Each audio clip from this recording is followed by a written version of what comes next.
Hello and welcome to the Guardian Football Weekly. Another trophy for Crystal Palace. At the start of last season, they'd only ever won the Kent Cup. Now they can add the Conference League to the FA Cup and the Community Shield. If you're being generous, the left shin of Jean-Philippe Mateta was the difference. His teammates all joining in with the celebration. A wonderful moment for him and for fans of wearing your shorts that high. Oliver Glasner's last game, we think, could he change his mind? Adam Wharton was great. While it just wasn't to be for Rayo, it's given us the chance to learn about this wonderful throwback club in Spain. Also today, we look ahead to the Champions League final. Arsenal going for their most successful season ever. Is it as simple as attack versus defence? Both have fears over fitness at right back. Then there's Havertz or Gyökeres, the Arsenal midfield, and how to stop that PSG attack. Also today, Anthony Gordon to Barcelona. Manchester United start spending a complete reset at Spurs, and Nuno's going to Jedi in the Championship. We'll let Paul Watson plug his new book, Around the World in 80 Clubs, talk about Pochettino dumping his players by email, and ask if Barry is the new John Peel. All that plus your questions, and that's today's Guardian Football Weekly. On the panel today, Mark Langdon from the Racing Post. Welcome. Hi, Max. Hello, Paul Watson. Hi, Max. Good morning, Barry Glendenning. Hello, Max. And I presume a joyful Ed Aaron's out in Leipzig. Hey, Ed. Good morning, Max. Yes, very joyful. Well, look, we'll start with you. How are you this morning? Yeah, well, a bit of a sore head, and you can probably hear from my voice. I haven't had that much sleep, but yeah, fantastic evening. And really just sort of, I think all Palace fans were, again, it was a bit of a throwback to the FA Cup win last year. We were sort of pinching ourselves a bit after the game. We had a bit more of an idea of what to do, how to celebrate this time, having won stuff before now. But still, it was just, yeah, amazing day and amazing season. It's, classic roller coaster Palace season, but like no other before, really, because it's ended in another trophy. Yeah, I mean, you have a deep enough voice at the best of times, but after a skinful, Ed, this is absolutely tremendous stuff. We spoke to Kevin Day on the radio yesterday about just not quite knowing how to react to Crystal Palace winning like another trophy. Like you've got the muscle memory of the FA Cup, but like a regular thing. Like he was like, I'm not sure I want to be a serial trophy winning team. Like just occasionally gives you the joy. This is a bit weird now. It's very weird. It is really weird. I mean, I think all we can do is just enjoy it while it lasts. I think everybody's aware that we're not suddenly a massive club in Europe, and we're riding the wave at the moment. We've had an unbelievable manager who's just performed absolute miracles in South London, and I mean the next step is quite daunting in a way if you're a Palace fan, because you think we're going to a higher level of competition next season with a new manager, and uncertainty about a few players and whether they're going to be there next season. But, that's for tomorrow, I think, and later in the summer. I think that for now, I think we just got to stoke it all up and think about what happened. And we were talking to Dan Bardell, a Villa fan, about the perfect way to win a final. And I kind of think by one goal is perfect because you have the stress right until the end. I mean, it didn't have the stress of the FA Cup final. And I don't know if it means quite as much as the FA Cup final. But there was still that moment where Rayo had a half chance. They put it wide. The clock had ticked over 95. And you sort of know, what was that moment like when you're like, okay, this is done? Well, I mean, from a professional point of view, it was doubled for me because I had to file on the whistle. So all ready to go. And, so I had that side of things and Palace as well this time. So, I'm superstitious about these things. I didn't want to put my copy in the email until it was certain, and I don't tell the desk, but I should have sent it a bit earlier. But, I eventually did it when I think they had a shot and there was about 20 seconds left. And at that point, I'd been very calm. And then suddenly I think I let out a bit of a shout, to be honest. I'm very unprofessional again, but we were surrounded by Palace fans in the press box as well. So, and actually, there are quite a few of the journalists out there out here are Palace fans as well. And, I think a bit of an exception to me in this circumstance, just for a bit of emotion there in the press box. But, it was very different to the FA Cup final because, that was just, we scored so early in that game and we're hanging on for a long time against, a much better, City, who are an elite team. Rayo were decent. I thought, they probably had the better of the first half, but Palace defended so well yesterday, and it was they didn't really look like scoring. I think I didn't want to carrot any chickens until it was all over, but it was just an unbelievable evening. Yeah, and Barry, the left shin of Mateta, that photo of all his teammates doing the sort of kick celebration behind him is amazing, isn't it? Yeah, it's going to be a real iconic photo for Palace fans. All his teammates and the subs who were down in that behind that goal. You know, I'm not going to say it was the greatest goal he'll ever score, but it was one of the most important. Complete shinner. He did well to keep it under the bar, I guess. But Palace deserved to win.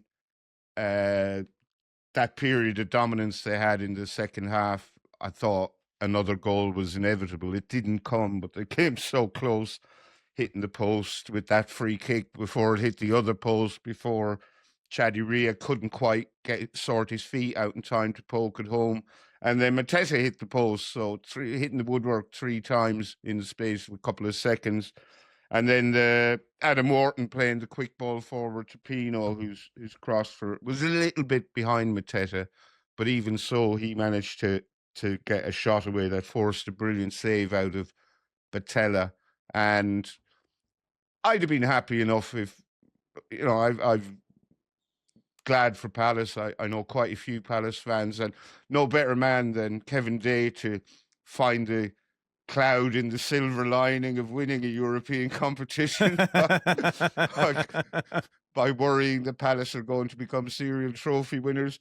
But yeah, I felt a bit sad for the Rayo Vallecano players and fans. It clearly meant so much to them to be there, and some of them were horrifically upset at the final whistle when they lost. And yeah, the German TV producer made sure to keep to keep the camera on them for a long time. I'm not sure that was necessary, but anyway, they gave a decent enough account of themselves.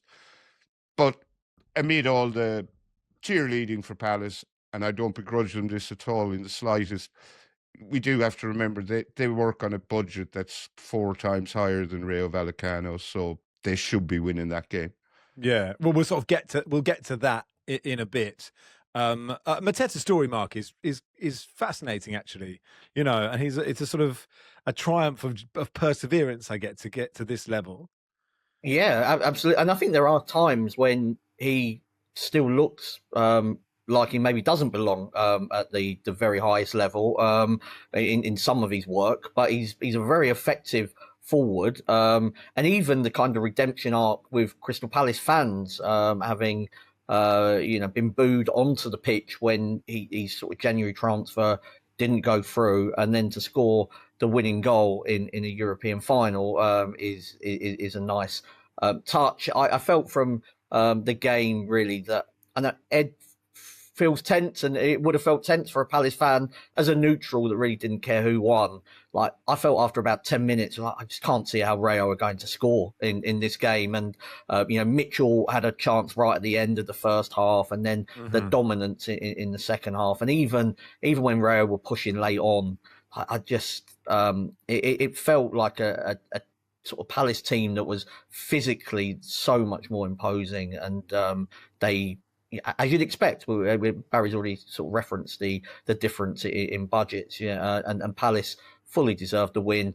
The Europa League, throws up the potential for some like amazing stadiums as well. The Conference League will feel great at now, but the Europa League is a step up on that. And I saw one skit with a Palace fan I think it was on Instagram, where he was discussing with his wife this once in a lifetime European journey. And then she says, well, what happens if you win? He's like, well, we're going for another season of it. So it's just great when, you saw it with Villa last week, West Ham as well. Like, it means so much. And, there will be debate as to whether Premier League teams deserve to be in this competition, but I think it's great for the individual supporters.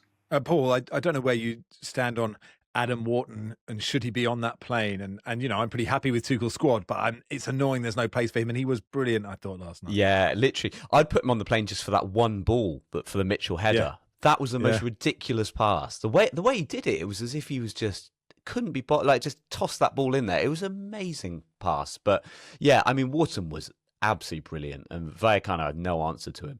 But I'm presuming what we're seeing is the inevitable just missed out on the plane. Incredibly brilliant performance that we can all hold against Tuchel when we flop out of the World Cup, right? Because no, he was absolutely sensational. And I think, to be honest, Palace, maybe they were aiming for that 1-0 nervy win so that everyone could enjoy it more, because they could have won this 2 or 3-0 really. And Wharton especially, like Vallecano just had no answer to him, really.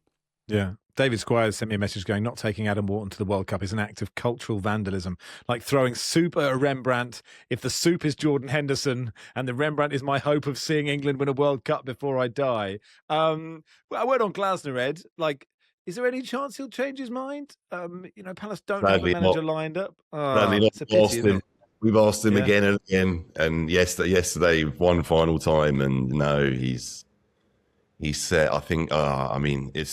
It's a real shame, because I think that genuinely, he said before the game that he wants Palace to win, not because to win another trophy for him, but so Palace can get their rightful place in the Europa League, with the multi-club being promoted.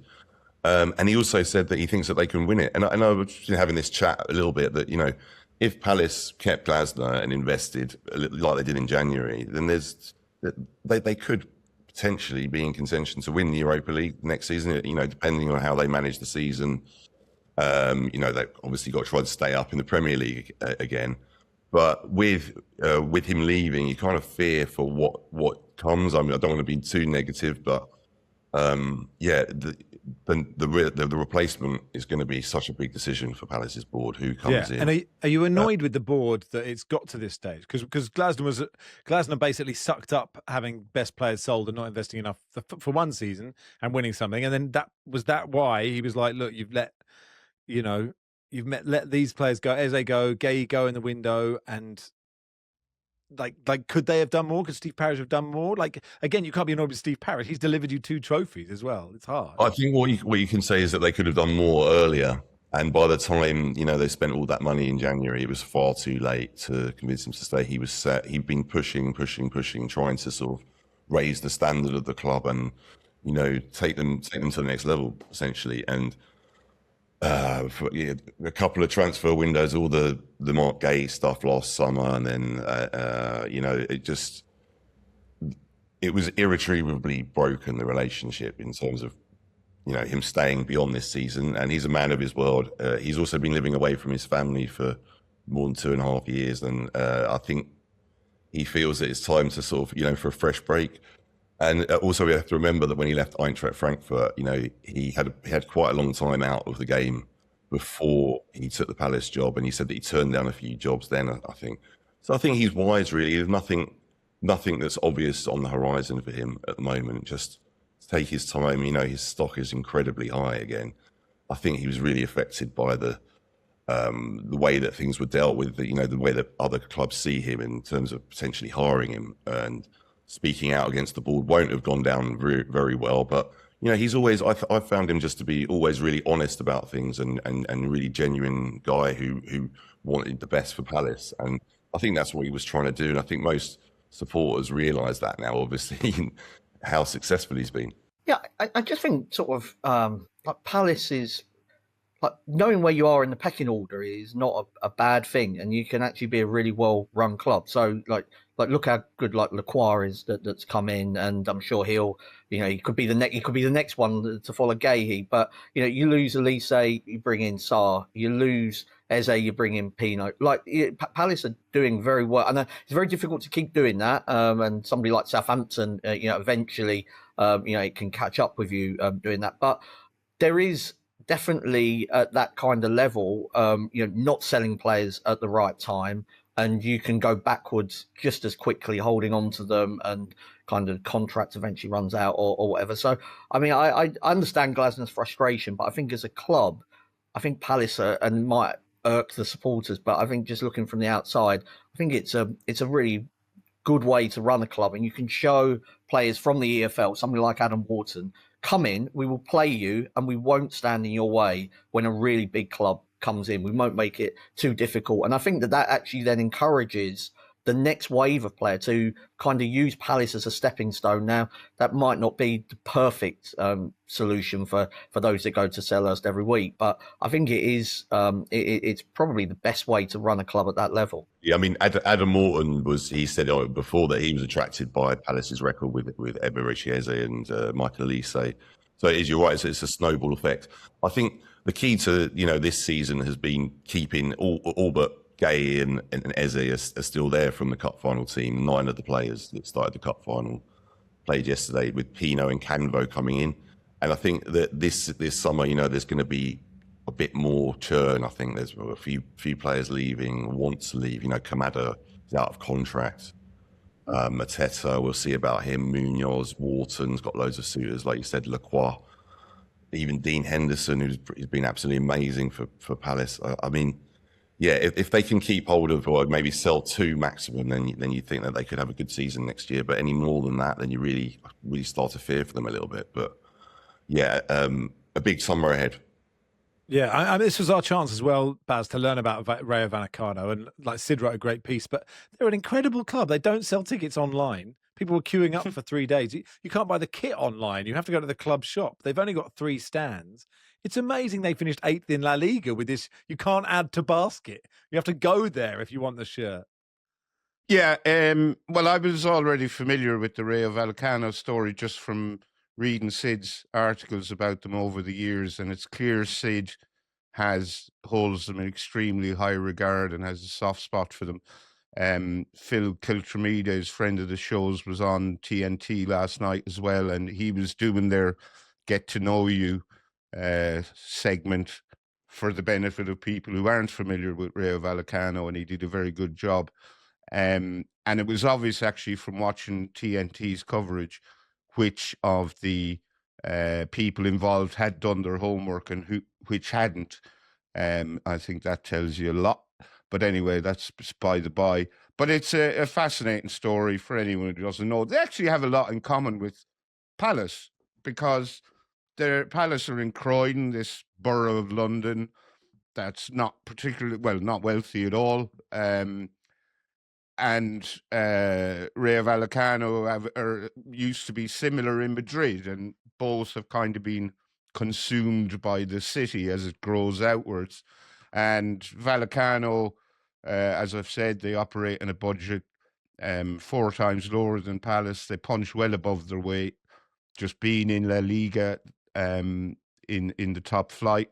Their club shop, I believe, is about the size of 2 telephone kiosks, and you've said they're still doing everything the old school way. They have a fiercely loyal relationship with their fans, as you saw last night before the game, during the game, and after the game. There was an incident, I think it was in the first half, where the goalkeeper just sat down and to get the ref's attention and point. There was some sort of medical emergency in the stand, and he refused to do anything until that was dealt with. He'd spotted the kerfuffle behind his goal. So they're a lovely club, real romance there in this impoverished area of Madrid that's full of largely populated by immigrants, and they have a wonderful relationship with their supporters. And as Ed said, I think it was on the WhatsApp group yesterday, it's a shame both teams couldn't win, but Palace were ultimately too good for them. Paul, we do need to talk about Premier League dominance a bit. Colin Miller posting, since the start of 24-25, Premier League teams have played 21 knockout ties, 2-legged rounds and finals versus non-English opposition across the Europa League and Conference League, and have won all 21. I was trying to think of a solution for the Conference League, right? Because I was delighted for West Ham when they won it, delighted for Palace. And I put this out. What about if you can't enter the Conference League if you've won a European trophy before? I'm happy if there's a cut-off date, like 1980 or whatever. But like if you've won one, you shouldn't be allowed in. This has not gone down well on social media, as you can understand. But do you see what I mean? Like Chelsea shouldn't have been in it. I understand why Palace are in it, even if they do have, their wage budget is way more than Vallecano's, and Brighton, who are in it next year, will have a really good chance. I'm just trying to there will come a time where UEFA will be like, this is an issue, I think. I love that every time you try and put a good-natured, slightly jovial suggestion of how we could restructure football, you just get wall-to-wall abuse, right? I even started it with, I am delighted for Palace, right? I genuinely am. I think it's brilliant for them.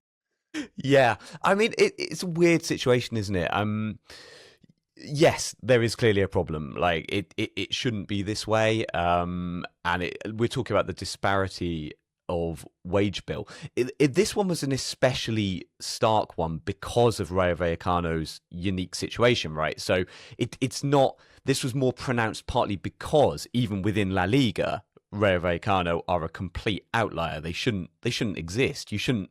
I think they've got the lowest budget in the whole of La Liga, right, and the smallest ground. So they shouldn't really be able to get to this tournament at all by rights. So it kind of slightly made this a more extreme version of a trend that is clearly there already. But yeah, I mean, I like the idea that you've got there of having the Europa Conference League as almost like a starter league for European teams. I get where you're coming from, and I totally agree. This thing when Chelsea are in it does feel weird, doesn't it? It does feel somewhat against the spirit of it. But in the end, you set the boundaries where they are, don't you, with your competitions? And if teams qualify for them, they qualify for them. And you see this quite a lot, don't you, with people recriminating who are in which competitions. It's like, well, it's like Italy not going to the World Cup. You set the qualification criteria and you see you hit it. And I don't really think you can do an awful lot about that, can you? Yeah. I mean, that's probably right, isn't it, Mark? I mean, this is how it is. It's definitely the Europa League and Conference League would have suffered in terms of quality by the Champions League teams and Europa League teams not dropping down a level. So, and while I think that is absolutely right, because it would always annoy me when your sort of Champions League team would suddenly get, a second chance. If you think about the kind of teams that missed out on what would have been like, say, the top 16 as it was previously, like Aston Villa would have had a tougher run, and then even in terms of the Europa League, like into the Conference League, that would have been harder as well. I think it's difficult to manage. The Premier League is just the strongest and wealthiest league at the moment. It doesn't mean it'll always be the case. There was, when everybody used to love Italian football back in the Gazzetta days, Italian football was dominant, and they would spend, just sums that would just felt mind-boggling to kind of English supporters back then. So you do go in cycles. It is getting to dangerous levels of dominance. I think that the stat that you brought out, but I also think that next season, I was just having a look. It feels to me like the right teams are in the right competitions almost next season. Right. So you've got somebody like Atalanta in the Conference League. That will be a tough test for Brighton, and I'm sure Ed will say the Conference League doesn't matter anymore now that Brighton could win it. But and even like Freiburg, who the Europa League was too hot for them, still reached the final. They're in the Conference League, which feels about their level. The Europa League, Juventus, Milan. So Leverkusen as well. Sunderland. Yes, and the mighty Sunderland as well. So maybe it's just been a slight quirk. So Fiorentina this season were in the Conference League. They were in a relegation battle for most of the season. So actually, they had to concentrate on domestic matters after January. I don't think they played a full-strength team. I think they had a few injuries as well when they played Palace in that game, for example. Like Chelsea were just a complete fluke, really. Betis would have been great winners of the Conference League when they were in it. So I'd sort of just give it another couple of years before we completely rule it out. And, there were times when it was Cup Winners' Cup when you might have one team, if they hadn't had a great league season, would be like way better than kind of some minnows that had won cup. So I don't think it's kind of, completely abnormal to kind of have, a couple of really big teams that are up against sort of smaller ones. All right. A big story is from Dale Johnson. Crystal Palace winning the Conference League means there are 9 Premier League teams in Europe, which has a knock-on effect. There will be a preliminary round of the Carabao Cup featuring Crawley, Rochdale, Tranmere and York, which is it's quite tricky because they have to be north and south. So one of Tranmere, York or Rochdale will have to be a southern team. Anyway, Dale wrote a thread of about 50 posts, and I thought this is peak Dale Johnson. Any final thoughts, Ed, before we let you go? Well, I'm just going to soak it all up, and then I'm off to Budapest for Arsenal's, my second European final in a week. So best of luck to all the Arsenal fans heading out there, and hopefully they can make it 3 in a row. I'm sure there'll be lots of pieces about, English dominance in Europe and how it's a bad thing and all that. But yeah, look forward to that. Ed Aaron's there out in Leipzig, and that'll do for part 1. And we'll look ahead to the Champions League final in part 2. Hi, Pod fans. Max here. Barry's here too. Hello. Now, Football Weekly is supported by Gradient FC. Now, Barry, we've talked a lot on the pod about football analytics, XG and all that. And those pod fans who are deep into football analytics will probably already know Gradient Sports. They work with pro clubs across Europe's top leagues to provide player performance insights. But now they're bringing that same pro-level analysis directly to fans through the Gradient FC app. Sounds interesting. What does it do? Well, each match is graded by a team of experts who evaluate over 2,000 player actions per match, not just by outcome, but by execution. So, for example, a completed pass that leads the receiver into danger is graded negatively, while one that puts the receiver in on goal is graded positively. Makes sense to me. Yeah, and with Gradient FC, you get some of the deepest metrics available to ordinary fans, like line-breaking passes, dribbles into dangerous positions, and chance creations. Now, I know you hate making match predictions, Barry, but maybe all that could change with Gradient FC, with head-to-head player comparison tools that show you who's best across more than 100 grades and metrics. It's easy to build and defend any prediction. And here's something else that will appeal to you, Barry. It's free. Well, I am surprised to hear that, Max. Well, explore it for yourself at gradientfc.com or download the Gradient FC app from the Apple App Store or Google Play, or use the QR code on screen now.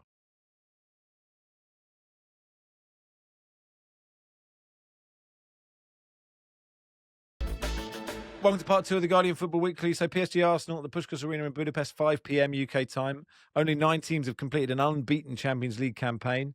Arsenal one game from becoming the next. PSG, the first holders to reach the final since Real Madrid 2016-17 and 2017-18. Arsenal kept 9 clean sheets, only conceded 4 goals in the group stage. PSG are on 44 goals, one shy of Barcelona's record in the 99-2000 season. Mark, is it simply attack versus defence on Saturday? First of all, I'm so glad you mentioned it was 5 o'clock, because I might have tuned in at 8 and completely missed it. So, it's a public service announcement. Well done, Max.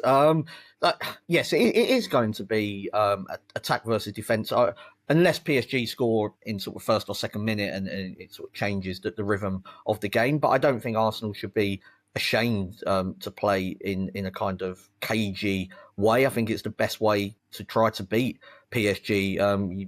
Bayern tried to go toe to toe with them, and that didn't work out well for them. And if you leave space for all of their quality players in behind, like, they'll just destroy you. So you have to, you do have to play sensibly. You do have to wait for your moments. PSG play a risky sort of game because they want to have the ball all the time. So there will be opportunities for Arsenal to hit on the counter attack. They shouldn't feel ashamed at trying to win the game from set pieces. They'll have a clear kind of advantage when it comes to throw-ins and corners and free kicks. So play to your strengths. I think this game is closer than what neutrals kind of, or the way that I'm sort of hearing the game being spoken about.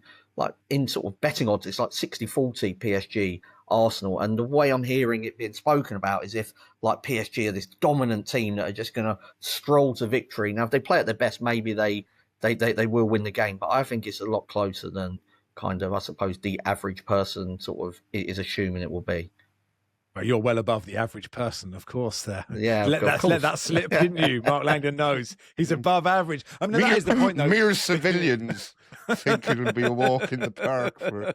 Oh, come on, I was the one that was telling everyone to calm down when people assumed Tottenham would be relegated. I think the maths and the odds are very important to just kind of understanding the probability. Yeah, and Spurs survived with weeks to spare, as far as I can remember. Paul, like, that is an important point, though, isn't it? The way PSG attacked against Bayern, it's going to be different because Bayern were doing the same thing and Arsenal won't. So it's a more difficult job for PSG in a way. They will have less freedom to attack like they did against Bayern. Yeah, absolutely. Yeah. I think Mark's spot on in all of that assessment, actually, with his superior knowledge. He's quite right, to be honest, because I think as we saw, Mark's head in his hands now. No, I mean it's quite something. It's like watching Da Vinci painting or something. But you know what I mean. He's right in that if you try and take them on at their own game, they're gonna pull you apart. But he's also quite right in the way the narrative has been spun to make it sound like Arsenal are non-league team in the third round of the FA Cup. This is not going to be like that at all. This is a very tight game, and I think there were moments in the campaign so far where PSG have not looked entirely convincing for me, and it's especially, I think, when teams don't play the way that they would like them to play. And I think Arsenal are not going to play the way that PSG want them to play. I can expect them to make this into a really tight, nasty, physical battle. And I don't see why Arsenal can't win. I think most likely this is headed for penalties, to be honest. I think Arsenal can close this down, make it bitty and scrappy. And yeah, I think the way it's being talked about, it's as if Arsenal have got no chance really, but it's a very close game, this one. Barry, Arsenal have a worry at right back. I mean, Hakimi might not be fit, in which case Zaire Emery would go in, and he's done that before, and he is brilliant there. But Ben White's out, Jurien Timber's touch and go, and so I guess Mosquera could play there. But that is, or maybe Zubimendi. Arteta tried Zubimendi at right back, but it is Kvaratskhelia who is sitting there going, I wonder who I'll be up against. And you kind of want your best right back up against Kvaratskhelia. Yeah, well, it looks like the best right back and the second best right back, and you can take your pick of either of them. I'm not sure who's better, White and Timber, but Timber sounds like he's more go than touch. It sounds like, and I think the risk of putting him up against Kvaratskhelia if he's not fully fit could be a disaster. But obviously only Arsenal know how fit Timber is. There's so many key battles in this game. How will Arsenal cope with Ruiz, Vitinha, and Neves in midfield? With only one Declan Rice. I'm pretty sure they won't play Declan Rice at right back because they've tried that before. It worked out badly, and I suspect they're going to need him elsewhere. What they need is about 5 Declan Rices, but that's not a viable option either. Will Bukayo Saka be able to get the better of Nuno Mendes? Will Arsenal be able to disrupt the PSG rhythm? I suspect we'll be reading a lot about a clash of styles in the coming days. City made no effort whatsoever to press Arsenal, and just and that worked out well for them. So yeah, it's going to be a fascinating encounter. I could definitely give Arsenal a chance, but I think PSG will probably be too good for them. But let's not forget, as good as this PSG team is, they got battered by Chelsea in the Club World Cup final. Villa ran them really close in last season's Champions League. They are beatable.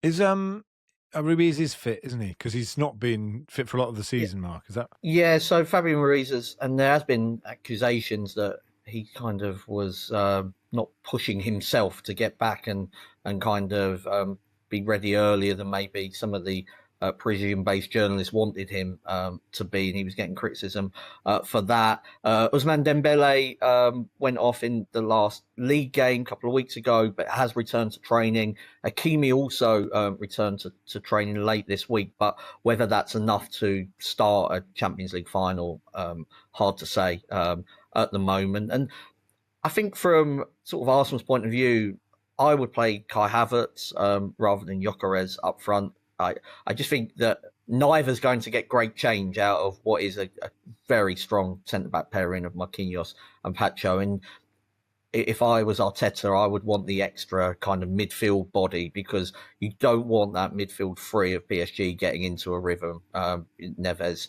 Vitinha and Ruiz, because if they do, that's when they have these spells, 15, 20 minutes, where you feel like you just can't get near them, and you kind of have to disrupt that as much as you can. So I'd be in the Havertz camp over Gyökeres.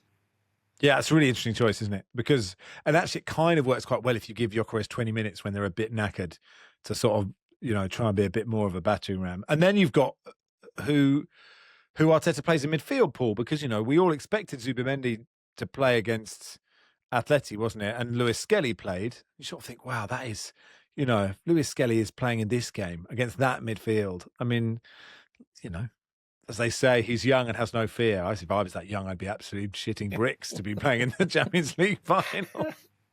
Yeah, I guess this is where we perhaps aren't going to end up playing in a Champions League final. I hope I'm not speaking too soon for you, Max, but I feel like I maybe wouldn't be able to do that even now. No, I would put Lewis Skelly. I think at this point you need to play with players that don't have that kind of fear. And every time that I think he's hit his ceiling, he seems to find a way past it. Not his ceiling, but his current ceiling. You know, every time I think, God, he's too young to be doing this, he always steps up. No, I personally would have him in there.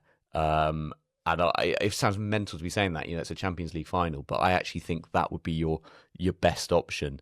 I do think that's probably the area where, when you look at the two on paper, it's that midfield battle where PSG can just look absolutely invincible at points. There are periods where you're just like, oh, this is just not, you can't beat this. And I think that is the worry. If they start to really flow through the midfield, then I don't know how Arsenal are going to deal with it. My vision for how Arsenal deal with it is basically that if they can neutralise it as best they can and maybe get one from a set piece, because I do still think there's been a lot of talk in the past about PSG being susceptible from set pieces. I still think they can be. I think that's probably one of the routes you can score against them. But yeah. And then Eze or Odegaard, Mark? Probably Eze, right? I'd be Eze for, you know, you do need to have a kind of a forward threat, and just think with Odegaard, he can make a difference, but he too often is safe, and Eze's just got that ability to take on a couple of players, beat the PSG press, just smash one in from 25 yards. To me, he would be the sort of difference maker, and that's where I think you would compensate if Havertz is there as well. Like, you can I think you can have that maybe slightly more attack-minded player in the 10 position, because he can help you do that work. I think one area where Arsenal are better is in goal.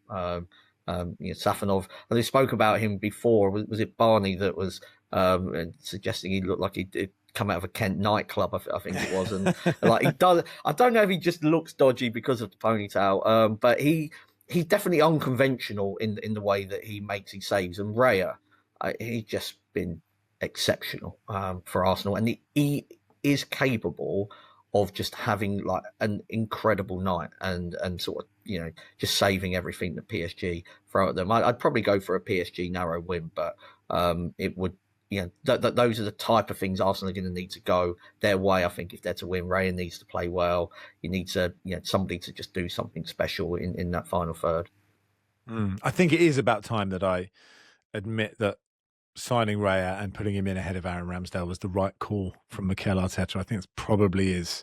He probably did the right thing. Baz, you wanted to bring up the fact that none of these European finals are on free-to-air TV. And is that the first time ever? I mean, it's the first time in 30 years, I think, that they haven't been on free-to-air TV in the UK.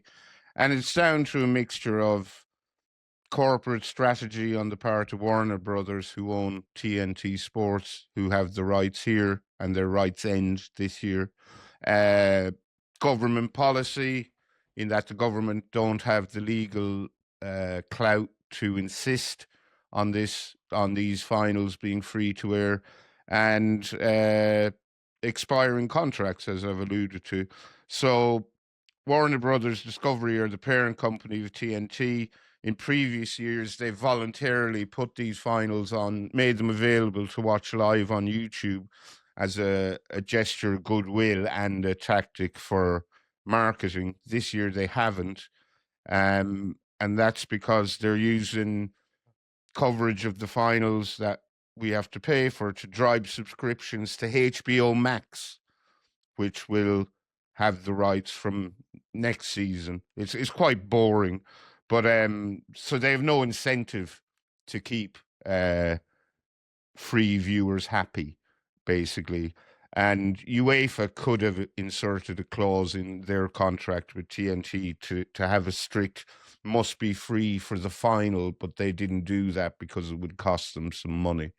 So it's just down to greed, basically, on the part of it. But I think it's a shame that a lot of people can't watch these finals.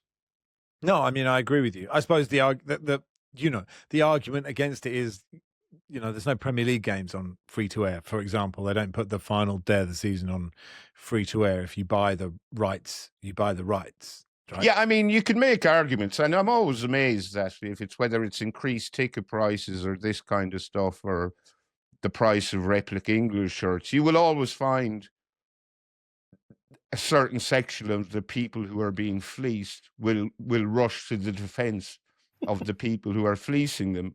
And I don't understand it. I just do not understand it. But such people exist, and I just find it very weird.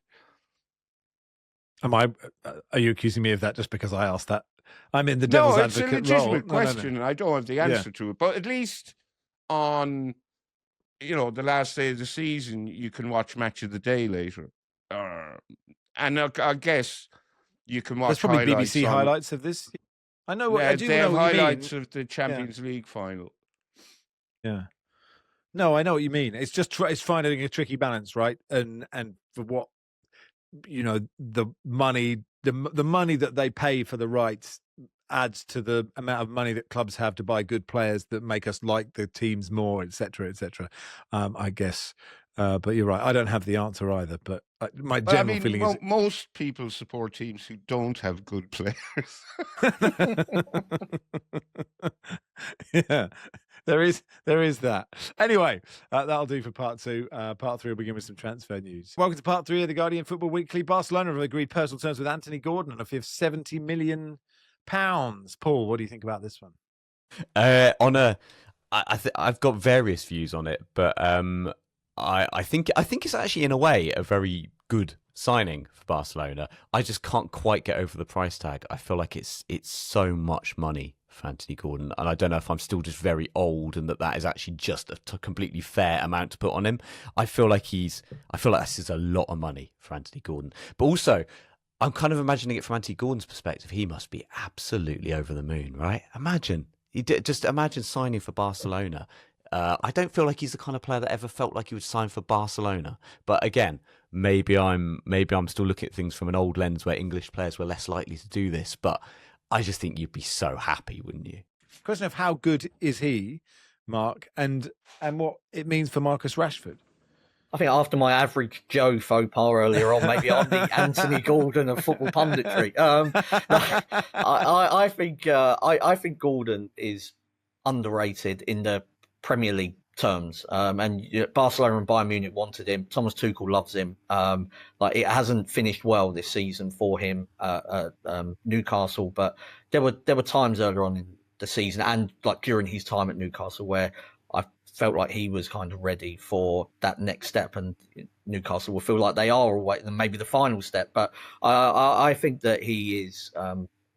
I think there's a lot of potential still there that's untapped.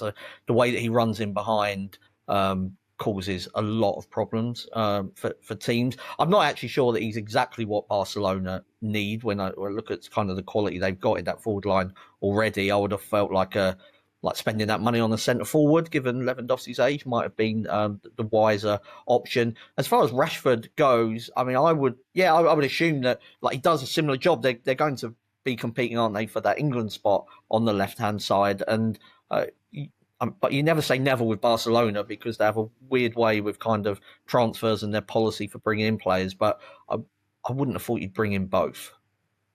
No, I think so. Manchester United have confirmed Michael Carrick while we've been between pods. I mean, not just his existence, that he's going to... or like a Catholic... No, it's not a Catholic ceremony for Michael. He's had his confirmation. Will Unwin writing that they've agreed a £37 million deal with Atalanta for Brazilian midfielder Ederson. Who is Ederson, Mark? Is he good?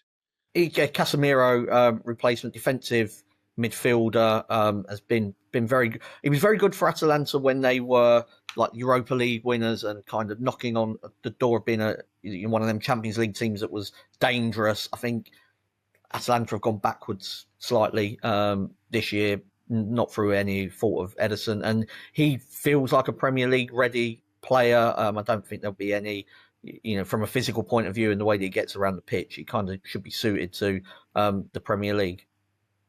Lots to talk about Elliot Anderson, who Manchester United want, but is likely to go to City. Enzo Fernandez wants to leave Chelsea. They want £120 million. And it doesn't seem there are that many people who are that interested in spending that much money on him. And Arsenal want Morgan Rogers. Say his I mean, Enzo Fernandez is a good player, but his attitude seems to stink, and that would put me off paying any amount of money for him. But especially one that high. He's very questionable. I remember Chelsea got hammered by Everton not too long ago. He was terrible in that game, and he wasn't trying a leg. And he was part of that dressing room cabal that down tools when Lee Moore Senior was there. Not for me, Clive. Just one other thing before you move on from Manchester United. I heard this talk yesterday on the radio of Ederson moving there. I was thinking, I presume they were talking about the Brazilian goalkeeper. That was my first thought too. He used to be, and I was wondering, why is no one bringing up the fact he used to be a City goalkeeper? And his Senny Lemon's not like pretty good. He's had a good season. So that's how much I knew about Ederson, the Atlanta midfielder, before I went and had a Google. I see he's not in the Brazil squad. But it emerged yesterday that it cost Manchester United almost £17 million to get rid of Ruben Amorim. And if you add that to the 11 million it cost them to bring him in, it's a good job they sacked all those tea ladies and receptionists, isn't it, to make up that shortfall? Arsenal want Morgan Rogers, which is interesting to know where he would fit. He's obviously a brilliant footballer. I mean, that's sort of interesting for Erdegaard and Eze, etc. And then Andy Robertson to Spurs is on, apparently. Feels sensible, Mark. Yeah, it was on and then off again in January.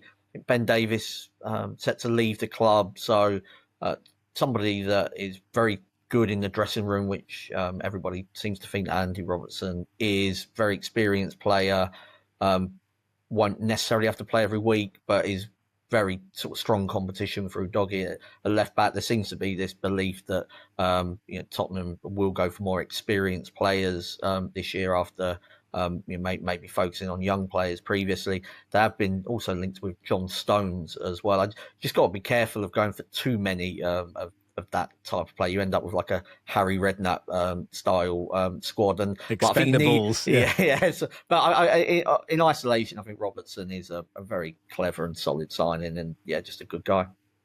What have you made, Mark, of the chat coming out of Spurs? Venkatesham saying they need a complete reset, but not saying he needs to reset himself. Turn himself off and on again, amongst other things. Yeah, there was a letter from the non-executive chairman, Peter Charrington, as well, that said exactly the same things that they've been saying for years. Like, its actions will speak louder than words. Until they start up in the wage bill, I don't think anybody will trust them. And Venkatesham, if he'd be lucky to still be in a job in a couple of months, it wouldn't be my choice of the reset. He's just blaming other people. He was as much to blame as just about anyone else for what happened this season. Nuno's going to stay as West Ham manager, and which we didn't expect, but that is perhaps good news for them. Can't quite work it out. Club sources estimate it will cost them 200 million in lost revenue getting relegated after a loss of more than 100 million in their latest accounts. So lots of their players will leave, as we expect. Mauricio Pochettino has emotionally defended himself, Paul, against charges that he didn't phone the players he left out of his squad for the World Cup. The players who didn't make the roster don't want to hear anything from me. Oh, I'm sorry. If I call it, it's making it a bit about myself. Do you agree with? Because Tuchel called the players, Pochettino emailed the players. What's the right way to be told you're not going to be in the squad? Can you imagine checking your emails? Now, I think what I would want as a player is to have a set time by which you will be let know one way or the other. Because can you imagine if you don't get a call, you are literally sitting there, and you've probably got your teammates as well. You don't know whether they've got in. You don't know whether they're going to... So you've just got this complete tension. So I actually think you want a call as a player, whether you're in or out. Because if it's that thing of if you get a call, you're in, you're literally sat there waiting with your phone out all day. Right. So, but the one thing you definitely need is to know which way around it is. You don't want to be sat there waiting. Your phone goes, it's Pochettino, and then it turns out he's telling you you're not in. So I kind of get what you're saying, but I think he just should have had a stronger policy on it. I also think an email is a rough way to find out, isn't it? I don't think you want an email. You want, and I think, to be honest, I get his point. No one wants to hear from me if they're not in. But I think that is part of your job, isn't it? These players might be, not for him, but for other people, these players might be your players for years to come. You've got to let them know in person they're not going to be in the squad. I think it's, to be honest, I did think that was quite poor from him. Yeah, I don't know. I think you want judges' houses. You want Louis Walsh going, "It's not good news. It's great news. You're coming to America." There's not. I kind of think Pochettino might have a point, Barry. There's no good way, is it? There's no good way to Look, do this. Maybe there is. They're grown men. It's not an under-11 team. They don't necessarily deserve an explanation as to why they're not in the team. I had this image yesterday of a tearful Gio Reyna looking at his inbox and then going to his trash folder on the off chance and suddenly finding, I have been called up despite only playing 140 minutes for Borussia Mönchengladbach this year, and despite being a really disruptive influence in the squad last season. I have no problem with the manner in which Pochettino did it. Phone calls probably grand. If it was me, I wouldn't want to hear from the manager. I don't want to have a chat with him. I've been left out. Fine, get on with it. But I haven't been hugely impressed with Poch's behaviour otherwise in the build up to this pub, because he had a go at Timothy Weah for criticising the price of World Cup tickets, and he sort of slapped him down and said, stay in your lane, Tim. Football brings people together and unites the world. He's very much parroting the FIFA line, the Gianni line. And I thought, come on, Poch, you're better than that. But apparently he isn't. So I was sad. I wasn't angry. I was disappointed with Poch. And I hope he sits looking at his bowl of lemons and has a think about what he said there. I just wonder if Thomas Tuchel should have emailed Harry Maguire's mum, and maybe that would have just calmed her down. On FIFA, a non-profit organisation which supports people with serious spinal injury was forced to cancel a raffle for 2 World Cup tickets after receiving a cease and desist letter from a law firm representing FIFA. This is Adam Crafton in The Athletic. Spinal cord injury BC organised a promotion which invited people to enter a draw to secure 2 tickets to New Zealand against Egypt at BC Place on the 21st of June, with proceeds intended to benefit various programmes. Chris McBride, Executive Director of that charity, told The Athletic, the legal letter told us we were in violation of FIFA's trademark and their ticketing policy. The letter added that contravening FIFA's trademark and policies may result in them not being released at all to the buyer. FIFA's ticketing regulations for the World Cup state a ticket holder shall not use a ticket for advertising, contests, sweepstakes or other commercial, promotional or marketing activities unless they have authorization from FIFA to do so. So, yeah, that's good stuff, isn't it? Well done, Gianni. Paul, you've written a book called Around the World in 80 Clubs. Tell us all about it. Yeah, I have. So it's loads of little short stories about the weird and wonderful places that I am obsessed with, and football all around the world. When I come on this pod, I tend to tell you a load of really odd little stories from weird places. And this is a whole book of them. It's about 80 of my Guardian Football Weekly segments in one book, basically. So I don't know if I'm selling that at all, but if you're someone who do we get a cut of the profits? You got an acknowledgement. Okay. Oh, that's good. Yeah. You got an acknowledgement, and basically just simply because I know you love an acknowledgement, and also because you do put up with my world football nonsense on a regular basis. I enjoy it tremendously. Give us a couple then. So we've got Ibis, the club in Brazil, who labelled themselves the worst in the world, and now their fans get on the back of the team if they win any games. So if you ever see Ibis win a game, their fans post on social media going, "This is a disgrace." And at one point, they got on a winning run, and their fans, the ultras, called a meeting with the players and said, "This has to stop. We're winning too many matches." And they had this old hero, this legendary old player called Mauro Shampoo, which sadly isn't his real name, but he was a hairdresser and a player. Great. And Shampoo came to meet with the players and said, "Yeah, you've got to stop winning. Like, you're destroying the legacy we created as players." So there's that one. The Seychelles. One of my favourite stories in the book is when the Seychelles national team accidentally appointed a guy on holiday as their national coach.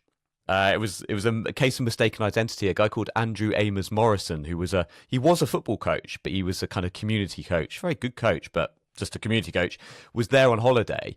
The Seychelles Football Federation thought it was Andy Morrison, the Man City player. So they just offered him their national job on the spot. And Andy Morrison, the Man City player, only found out because a journalist from the Seychelles phoned him up. And he was, I think, somewhere in Wales at the time, phoned him up and said, "What are your plans for the Seychelles national team?" And he said, "I don't know. I've never been there."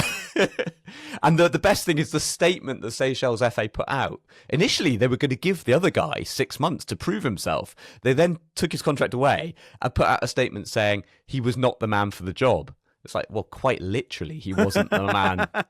So yeah, there's that one. And my other favourite one is this game. There's these two islands in Estonia, Hiiumaa and Saaremaa, and they're like rival little islands off Estonia, and they wanted to play a match against each other. They couldn't agree on where it'd be played, so they decided to play it on the ferry that goes between the two islands. And so they kitted out a ferry to have a five-a-side match that they had. And one of the funniest bits about this as well is that they had loads of obstructions on this ferry. So there were like barriers and there were like rails in the way. And one of the teams said that the other team would have an advantage because the pitch on that island has an oak tree growing in the middle of it. And it does. It's there. They've got an oak tree on this pitch that just grows right in the middle of the pitch, and so they said, "Well, you're going to have the advantage because you're used to playing around an oak tree." So buy that book, everybody. Around the World in 80 Clubs by Paul Watson. Benjamin writes, "Hello to everyone at the pod. I was pleasantly surprised to receive an abundance of messages the other day from friends sending me photos of Barry wearing my band T-shirt on an episode. I gave Barry the T-shirt after shaking his surprisingly smooth and gentle hand at South by Southwest in Austin, Texas. After disappointing my bandmates upon the declaration that I was going to leave our after-show party, I raced back to the hotel for some much-needed sleep to wake up early and attend your enlightening live podcast recording. I then presented Barry with our T-shirt with no shameless request that he wear it, just a token to say thank you for all the amazing work you do. It was truly a touching moment to see the Dharma chain shirt was worn. Barry, you're a true man of the people. Being a musician is a difficult career to pursue. Moments like this make it all worth it. I wonder if someone could persuade Jonathan Wilson to review our album. Could we be the band to finally convince him that music is a beautiful thing after all? John Breward no doubt would love it. On a serious note, maybe the members of the pod could share a song or album that they loved recently. Barry, the Dharma chain send their love and appreciation as we enjoy our inevitable fame and riches surely coming our way. We will never forget you, Ben." There you are, Barry. You're launching new music. Well, yeah. I mean, launching new music. I went to see the Super Furry Animals at Brixton Academy over the weekend and met a lot of Super Furry Animal fans who also listen to Football Weekly beforehand in the pub, and they were so good. It's their sort of 30th anniversary of their first album, Fuzzy Logic, which makes me feel really old. They were so good on the Friday that I went again on the Saturday, and I had a wonderful time both nights. So that's my most recent musical experience. I love the We Super were Furries. discussing this. They're my favourite band growing up. So I love the Super Furries so much. But do you remember when they always used to do crazy things for their live shows? And there was this one time they bought an actual tank. They owned a tank that they drove around to their... Yeah, oh no, the Super Furries were amazing. Absolutely loved them. It was fitted out as a sound system, and they subsequently sold it to Don Henley from the Eagles. Didn't know that. What I did know is they were often late to their gigs. They were always like crazy late. If you ever went to see them, they came on like an hour after stage I would be time. so furious. Well, no, Furious. well, it built this amazing atmosphere, and I was like, wow, what showmen. And someone asked them, this is way back in the days of old style computers like Amigas, and someone said, what do you do? Why are you so late? And they're like, we're playing Worms on the Amiga, and we just get really stuck playing it. Well, now suddenly, fair enough. They're on level. They're on megalomania, and they just can't stop playing. Well, me and Barry in Austin had this discussion of what was the last gig we went to, and I said, well, I definitely saw the Red Hot Chili Peppers being supported by James Brown in Hyde Park. And we established that James Brown had died in 2006, and so. But then I did see Alanis Morissette in Austin, so that's my last gig. Mark, I have to ask you this question. Yeah, well, my last gig was Oasis last year, so that feels a bit populist, doesn't it? But I was at Wembley. I did see somebody reading Jonathan Wilson's book on a train 2 days ago, though. The Two Brothers book. So they seemed engrossed as well. Finally, Callum says, Dear Guardian Football Weekly, long-time listener, first-time emailer here. You recently had an email from a long-suffering Scottish Arsenal fan who was about to get married. My friend Matt and I fit the same demographic. We're from Fife, Arsenal fans to our dads, and in this case, on Saturday the 30th of May, the day of the Champions League final, Matt is getting married to his fiancée, Hannah. As the reception overlaps with the final, Matt said he's going to screen the match on his laptop and implement some kind of incomprehensible rota to allow guests to watch in 10-minute increments. I can't wait, he says. If Barry could wish the couple luck in getting through the day, if not the rest of their lives, it would mean a lot to give Barry something to work with. Matt and I met in school when we were 12. We're now pushing 40. Have been listening to Football Weekly since about 2011, whereas I'm a natural Arsenal pessimist who's hardly been able to tolerate a game for the last few months. We kind of prefer it if we won nothing. Matt is a crazed optimist with a long history of abysmal Arsenal-related opinions. For instance, he was the only person in the world calling for Owen Coyle to replace Wenger circa 2010. He was adamant that Dwight McNeil, who he called a pure 10, should be signed as an upgrade on Mesut Ozil circa 2019. More recently predicted Raheem Sterling's loan signing would be transformational. But just as Sterling's signing led Matt suddenly to rate him, so he brings the same blind loyalties to his friendships, which is why I love him and why he'll be a great husband. He recently moved from London, where I live, back to Glasgow. I miss him very much. Football Weekly has continued to be a crucial tie, keeping us in touch. With thanks for all that you do. Best wishes, Callum. So it is Matt, and he is getting married to his fiancée, Hannah. Well, it's very much a rookie error to book your wedding day on the day of a major final that the team you support might be in. But maybe they didn't have such high hopes for Arsenal this season. But I have been at such weddings. There's no point in not trying to show the game. People will watch it anyway. And yeah, but it's no way. It's a very shaky foundation on which to build a marriage. But it sounds like they've been together for a long time. They're probably sick of each other, and the proposal was probably just because they ran out of things to say to each other, and someone said, "Will we get married?"